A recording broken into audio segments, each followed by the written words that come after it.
దేవునికి స్తోత్రం కలుగును గాక. ప్రియమైన దేవుని యొక్క దైవజాంగము విశ్వాసులకు, సంఘ కాపరికి, ప్రభువునందు విశ్వాసం ఉంచే ప్రతి వారికి ప్రభువైన యేసుక్రీస్తు నామములో నా ప్రత్యేకమైనటువంటి శుభవందనాలు తెలియజేస్తున్నాను.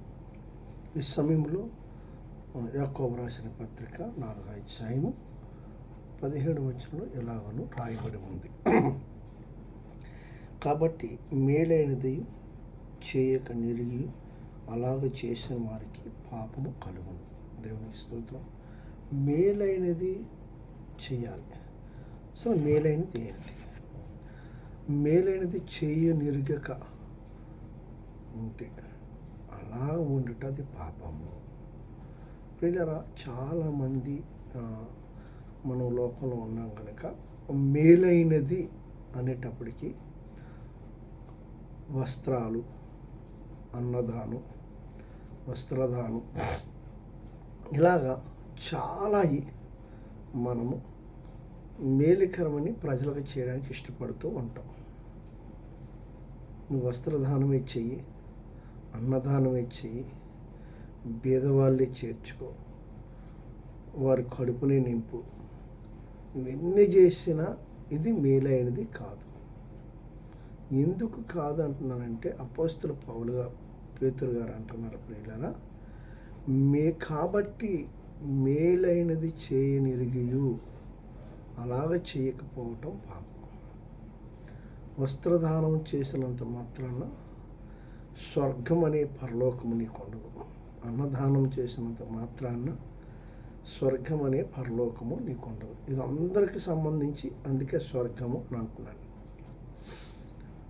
అందరికీ వర్తించాలని. అన్యజనులు చాలామంది క్రీస్తుని ఎరిగిన వారు, క్రీస్తు ప్రేమను గురించి తెలియని వారు ఎంతోమంది ఉంటారు. వాళ్ళకు కూడా తెలియాలని స్వర్గము పరలోకము అన్నాను. పరలోకమైన స్వర్గమైన ఒకటే దీని అర్థం. దేవునికి స్తోత్రం.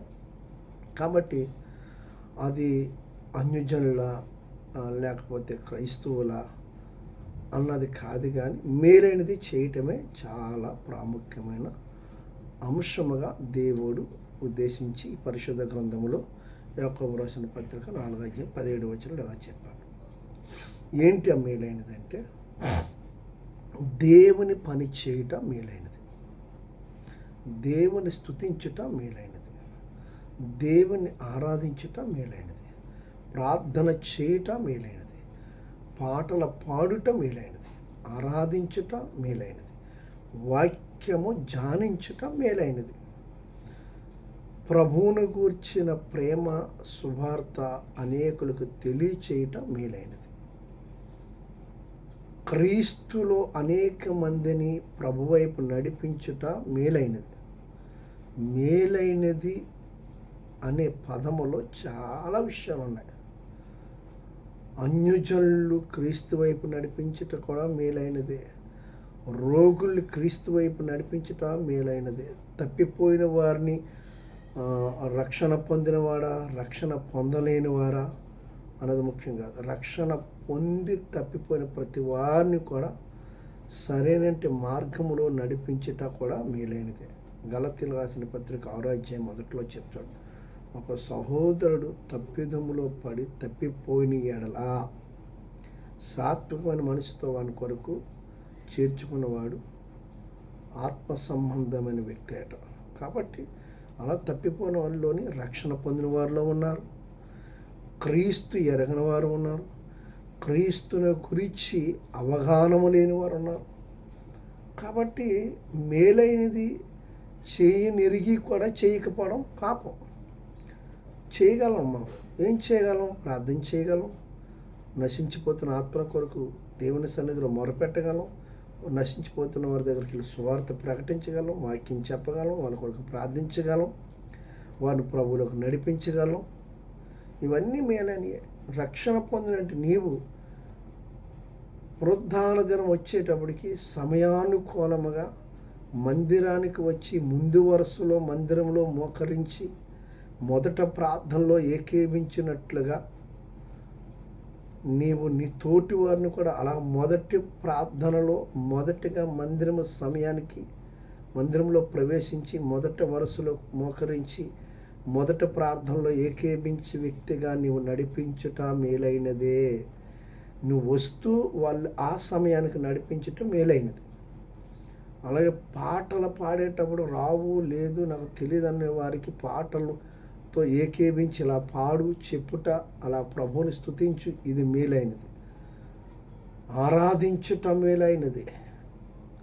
వాక్యము చదివేటప్పుడు నీవు చదువు, నేను చదువుతున్నాను కదా, కీర్తనలు, సామెతలు, పరిశుద్ధ గ్రంథం అని చెప్పి వాళ్ళు పురుగొలుపుట మేలైనది. ఇవన్నీ మేలైనది చెయ్యని ఎరిగి కూడా తెలిసి కూడా మనం చెప్పం. వాక్యము దాసులు బోధించేటప్పుడు, సేవకులు బోధించేటప్పుడు అది జాగ్రత్తగా వాక్యమును విని దాన్ని గైకొనుట, అలా గైకొనాలి, అలా వినాలి అని చెప్పి వారిని పురుగొలిపి వాక్యమందు వారి మనసులు కేంద్రీకరించేలాగా వారిని పురుగొలపటము కూడా మేలైనది. అలా చెయ్యనిరిగక ఉంటే అది పాపమాగడం. కాబట్టి ప్రియులరా, మేలైనది చెయ్యి కలిగి కూడా మనము చేయట్లేదు. పాపానికి అలమటించిపోయి పాపములో కొట్టుమిట్లాడుతూ పాపము చేయవారితో సావాసం చేసి పాపానికి లోనైపోతున్నామే. కానీ పాపము చేయొద్దు, ఆజ్ఞ అతిక్రమే పాపం, మరి ఏది పాపము కాదు. దేవుని మాట వినకపోవటమే పాపం, దేవునికి విరోధంగా నడుచుకున్నటే పాపం, దేవుడి పట్ల నిర్లక్ష్యము కలిగి పాపం. దేవుణ్ణి నువ్వు దూరం చేసుకొని దేవుని అనే సంగతి మరిచి దేవుని పట్ల అవిధేయతగా లేకపోతే అనేక విధములైనటి దుర్భాషల చేత దేవుని దూషించుట, అది కూడా పాపం. దేవుడైనా అంతే. యేసుక్రీస్తు ఎవరంటే దేవుడు, మనుషుడు కాదు, నరుడు కాదు. మీరు అనుకున్నంటే ఇదేం కాదు. అక్కడ దేవుడు అంతే. దేవుణ్ణి దూషించరాదు. ఆయన దేవుడంతే. ఒక మాటలో చెప్పాలంటే, నిన్ను సృజించిన సృష్టికర్త నువ్వు మంచిగా ఉండాలని, నువ్వు ఆయనలాగే ఉండాలని, దేవుడిలాగే ఉండాలని కొంచెం తక్కువ చేశాడు. ఎందుకన్నాడంటే, వాక్యము కలిగిన వారు దైవములు. లోకాసువార్త 10:35 చెప్తాడు. కాబట్టి నువ్వు వాక్యం చదువు. దేవుని దాసుడు, దైవజనుడు, దేవుని ఆత్మ కలిగిన వాడు, దేవుని ఆత్మ కలిగిన వ్యక్తి ఎప్పుడు దేవుని కలిగి ఉంటారు అన్న మాట నువ్వు చెవులారా వింటావు. అలా నిన్ను చూడడం నువ్వు చూస్తావు, నీలో నీవు పొంగిపోతావు. యేసుక్రీస్తు ప్రభువారి యొక్క దైవాత్మ నీలో ఉన్నప్పుడు, దేవుని ఆత్మ నీలో ఉన్నప్పుడు ప్రభు అంటాడు, నిన్ను చూసేవారు నీలో నన్ను చూస్తారు అంటాడు. కాబట్టి మేలైనది చెయ్యి ఎరిగి నేరకు కూడా చేయగలుగుతాం కూడా తెలిసి కూడా నిర్లక్ష్యం చేస్తాం. ఆ నిర్లక్ష్యపు స్వభావము నుంచి దేవుడు నిన్ను నన్ను విడిపించుటకే ఈ మాట యాకోబు రాసిన పత్రికలో రాశాడు. కాబట్టి ప్రియులరా, మందిరానికి నువ్వు నలుగురు నడిపించగలిగిన సామర్థ్యత రక్షణ ద్వారాగా నువ్వు పొంది ఉన్నావు. అలాగే దేవుని సన్నిధిలోకి వచ్చి నువ్వు మోకరించి ప్రార్థన చేస్తున్నప్పుడు ఇతరుల కొరకు నీ చుట్టూ ఉన్న వరకు ప్రార్థన చేసే గొప్ప శక్తి పరిశుద్ధాత్మ సహాయం నీకు ఇచ్చాడు. ఇది మేలైంది. నువ్వు చెయ్యి. నీ వచ్చి మందిరంలో మోకరించి నీ కొరకు కాకుండా నీ చుట్టుపక్కల ఉన్న వారి కొరకు కూడా ప్రార్థన చేసి, నాతో పాటు ఈ మందిరంలో ఉండి ఇలాగా నేను ఎంతమంది కొరకైతే ప్రార్థిస్తున్నానో ప్రభువా, అలాగ అనేక మంది నాతో వచ్చి వారు కూడా నిన్ను ఎరిగిన జనం కోసం ప్రార్థించే వ్యక్తులుగా ఉండాలని ప్రార్థించి, అది మేలైనది. దేవుడు దాన్ని బట్టి నీ యందు ఆనందిస్తాడు. ఈయనే నా ప్రియ కుమారుడు, ఈయన యందు నేను ఆనందించుచున్నాను అన్నాడు ఆయన. దేవునికి స్తోత్రం.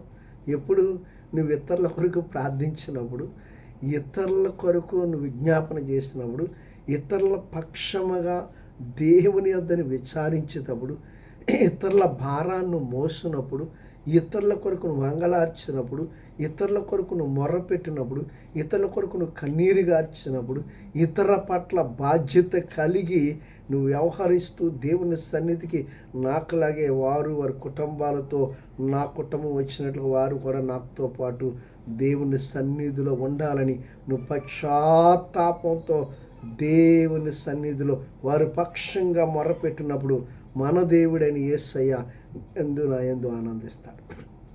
దేవునికి స్తోత్రం. నువ్వు మొర్రపెట్టడం ప్రారంభించు. అందుకనే మొదటి పునరుద్ధాన దినాన దేవుడు ప్రభువు నామమును బట్టి నువ్వు రక్షణ పొందిన వెంటనే పునరుద్ధాన దినం ఆరాధనలో నిన్ను పాలుభాగస్తులుగా చేశాడు. దేవుని స్తోత్రం. అలాగే నీవు కూడా అనేక మందిని తోడుకొని రావాలి, అనేక మంది నువ్వు కూడా నడిపించే విధముగా ఉండాలి. దేవుని స్తోత్రం. అలాగే వాక్యం మొదట ఎవరికైనా దేవుని సన్నిధికి రానివారు, దేవుని ఎరిగిన ప్రజల దగ్గరికి ఎలాగ వెళ్ళాలంటే ముందుగా నువ్వు ఆ కుటుంబం కొరకు ప్రార్థించాలి. ప్రభు నీకు ఈ కుటుంబంలో కలతలు ఉన్నాయి, ఈ కుటుంబంలో అసమాధానం ఉంది, ఈ కుటుంబం ఐక్యత లేదు, కలవరంతో నిన్నుంది, వాళ్ళ పరిస్థితి ఎలా ఉంది అనుకున్నప్పుడు నువ్వు నీ చుట్టూ ఉన్న వారికి పట్ల నువ్వు కలిగి ఉన్న భారం ఏంటంటే ఆ కుటుంబం కొరకు ఖచ్చితంగా వారం 15 రోజులు నువ్వు ప్రార్థన చేయాలి. కనీసం ఒక నెల 15 రోజులు చేసి ప్రార్థన చేసుకొని చక్కగా ప్రభు నామంలో ప్రభువా మరి వారికి వెళ్ళి నీ నామను ప్రకటించమంటావా, నిన్ను గురించి చెప్పమంటావా అని అడిగి వెళ్ళి ప్రార్థన చేసి కూర్చొని చెప్పాలా. ముసలమ్మ ముచ్చట్ల కోసం వెళ్ళకూడదు. దైవజుడైనా, దైవ సేవకురాలైనా, విశ్వాసైనా, సంఘంలో ఎవరైనా సరే ముసలమ్మ ముచ్చట్లు చెప్పకూడదు. దేవుని గురించే చెప్పాలి. అప్పుడు దేవుడు నీ ప్రార్థన ఆలకించి వారిని నీకు అప్పగిస్తాడు. వారిని నువ్వు తోడుకొని దేవుని సన్నిధికి వస్తావు. అలాగ వాక్యం ప్రకటించడానికి, దేవుని పరిచయం చేయడానికి, దేవుని శక్తిని వాళ్ళు ఆశ్రయించినట్లుగా దేవుడు ఆ విధమైన కృప దేవునికి ఇచ్చాడు. కాబట్టి ఇది మేలైంది, ఇది చెయ్యి, నీ అందు దేవుడు ఆనందిస్తాడు. దేవునికి స్తోత్రం. అలాగే ఆరాధనలో ప్రభువుకి నీకున్న సంబంధాన్ని నీతో వచ్చిన వారికి తెలియచేయి. అటు ఇటు కళ్ళు చూడకండి, అటు ఇటు కదలకండి. నీ మనసు దేవుని యందు కేంద్రీకరించి కళ్ళు మూసుకొని ప్రభువా ఇంతమందిని దర్శిస్తున్నావు, నన్ను కూడా దర్శించయ్యా, నాతో కూడా మాట్లాడాయి అనేసి ప్రార్థన, వారి కష్టం ఏదైనా, వారి సమస్య ఏదైనా ఆయన సన్నిధిలో ఆరాధనలు ఎత్తిపరచుకునే అవకాశం ఇలా చేసుకుని చెప్పటము వాళ్ళకి తెలియని వారికి ఇది కూడా మేలైంది. దేవునికి స్తోత్రం. హల్లెలూయా. అలాగే 10వ భాగం ప్రతిష్టార్పణ, 10వ భాగం దేవుడికి ఇవ్వవలసింది ఖచ్చితంగా మనం చెల్లించాలి సహోదరి సహోదరుడా అని చెప్పాలి. ఎందుకని? దేవుడు నీకు పని లేనప్పుడు పని కల్పించాడు. కాబట్టి నీ కష్టార్జితం నుంచి 10వ భాగం దేవునికి ఇవ్వవలసిందే. మలాకి రాసిన గ్రంథం 3వ అధ్యాయంలో 9-10 వచనాల్లో చదివిస్తాడు. ఇదిగో నాకు రావలసిన 10వ భాగాన్ని మీరు దొంగలిస్తున్నారు. దేవుని సన్నిధికి వెళ్తున్నంటే నీవు రక్షణ పొందిన ప్రతి వారు కూడా 10వ భాగం చెల్లించాలి వాక్యం చెప్తుంది. కాబట్టి నీవు తీసుకొచ్చిన వారికి, నీకు ఎవరైతే తెలుసున్నారో, ఎవరైతే ఆ 10వ భాగం ఇవ్వలేనున్నారో వారికి కూడా చెప్పవలసిన బాధ్యత నీదే. ఇది దేవుడిది. 10 రూపాయల్లో రూపాయి తీయటము ఆ రూపాయి దేవుడిది, 20 రూపాయలు 2 రూపాయలు దేవుడిది. ఇలా చెప్పి దేవుని సన్నిధిలో ప్రతి మొదట నెల మొదటి పునరుద్ధాన దినం 10వ భాగాన్ని ప్రతిష్టార్పణము దేవుడు తీసుకొచ్చేలాగా చేయటమే మేలైనది. రెండోది చేతార్పణం, కృతజ్ఞత కానుక. ఎప్పుడైనా అనారోగ్యం ఉన్నప్పుడు, బలహీనం ఉన్నప్పుడు, ప్రార్థన చేసినప్పుడు, దాసులు ప్రార్థించినప్పుడు కృతజ్ఞత కానుక యాజకుని కనుపరుచుకోమని చెప్పాడు. పక్షవాయు గలవాడిని, లేదా కుష్ఠరోగిని, లేదా గుడ్డివాడిని అలాగ కనుపరుచుకుంటే వారి దేహం అంతా స్వస్థత కలిగింది. దేవునికి స్తోత్రం. ఇది మోసే నియమించిన కానుక. ఆ కానుకనిచ్చి దేవుణ్ణి ఘనపరచు. అప్పుడు దేవుడిని ఎడల ఈ గొప్ప కార్యం జరిగించింది కనుక ఆ కార్యమును బట్టి నువ్వు సంతోషించి ఆరోగ్యంగా ఉన్నావు కనుక అందుకు కృతజ్ఞత కలిగి మనం కానుకని దాసులకి చెల్లించాలి. కానుక దేవునికి ఇవ్వాలి, దాసుని పేరట. దేవునికి స్తోత్రం. దేవుని పేరట దాసునికి ఇచ్చి ప్రార్థన చేయించుకోవాలి. హల్లెలూయా. కాబట్టి అలా చేయటం మేలైనది. దేవునికి స్తోత్రం. కనుక మేలైనది చేయక నీవు ఉండిన ఎడల, చేయనిరగక ఉండిన ఎడల అది పాపమగు. ఇవన్నీ మేలైనవే. దేవుణ్ణి పరిచయం చేయటమే మేలు. దేవుని నామమును ప్రకటించటయే మేలు. దేవుని నామాన్ని మహిమపరచటయే మేలు. దేవుని సన్నిధి క్రమం తప్పకుండా వెళ్ళటయే మేలు. ముందు వరుసలో కూర్చొని ప్రారంభ ప్రార్థనలు ఏకేవించటయే మేలు. పాటల పాడటలో ఏకేవించటయే మేలు. ఆరాధించట్లో ఏకేవించటయే మేలు. వాక్యం వినటయో గైకొనటయే మేలు. సాక్ష్యాలు చెప్పట్లో, కానుకలు అర్పించట్లో, ఆశీర్వాదంలో పొందుకున్నట్లో, ప్రతి విషయంలో దేవుని సముఖంలో చక్కగా ప్రభు యందు భయభక్తులు కలిగి ప్రభు ఆశీర్వాదం పొందుకున్నటియే మేలు. కాబట్టి దేవునికి విరోధంగా కాక దేవుని యందు భయభక్తులు కలిగి నడుచుకున్నటియే మేలు. దేవుని పని చేయటియే మేలు మేలు మేలు. కనుక అట్టి మేలులతో అట్టి కృప ప్రభు మనకు దయచేసి ప్రభు నామము నిత్యము నిరంతరం స్తుతించుదుముగాక. ఆమేన్. ఆమేన్. God bless you all.